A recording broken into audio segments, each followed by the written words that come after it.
ഏഴാമത്തേത് അദ്ദിക്റുൽ ഖഫിയ്യു അൻ ജമീഇൽ അദ്കാരി.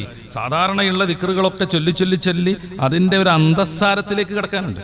ലാ ഇലാഹ ഇല്ലല്ലാഹ് ലാ ഇലാഹ ഇല്ലല്ലാഹ് അങ്ങനെ ചുണ്ടിലും നാവിലും പറഞ്ഞവർ പതിയെ അതിങ്ങനെ ഹൽക്കിലേക്ക് ഇറങ്ങി, അവിടെ നിന്ന് അങ്ങനെ കൽബിലേക്ക് ഇറങ്ങിയിട്ട് ലാ ഇലാഹ ഇല്ലല്ലാഹയുടെ അന്തസ്സാരം പൂർണ്ണമായി മനസ്സിലാക്കി അതിൽ വിലയിക്കുന്നൊരവസ്ഥ വരാനുണ്ട്.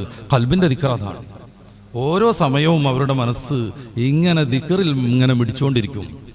അതായത് എൻ്റെ മഖ്ദൂം തങ്ങൾ അദ്കിയയിൽ തന്നെ പറയുന്നുണ്ട്, ഞാൻ അതിലെ ബൈത്തുദ്ധരിച്ചുകൊണ്ട് കൂടുതൽ സമയം എടുക്കുന്നില്ല. അവരുടെ തനഫുസ്, ശ്വാസവും ഉച്ഛ്വാസവും പോലും അല്ലാഹയായി മാറും. അവർ ശ്വാസം വിടുന്നതും നിശ്വാസം നടത്തുന്നതും അല്ലാഹ് എന്ന രീതിയിലേക്ക് മാറും. അവരുടെ ഖൽബിൽ എപ്പോഴും റബ്ബിനെ കുറിച്ചുള്ള ചിന്തയായി തീരും. ഇങ്ങനെ ആത്മീയതയുടെ മാർഗത്തിൽ അതിവിശുദ്ധരായി ജീവിക്കുന്നതാണ് തസവ്വുഫ്. എല്ലാവരും അതിൻ്റെ ആളുകളാണ് എന്ന് പറയുന്നിടത്ത് തെറ്റുവരും. സാധാരണക്കാരായ മനുഷ്യർക്ക് ആ ഒരു തലത്തിലേക്ക് എത്താൻ ഇത്തിരി പാടാണ്.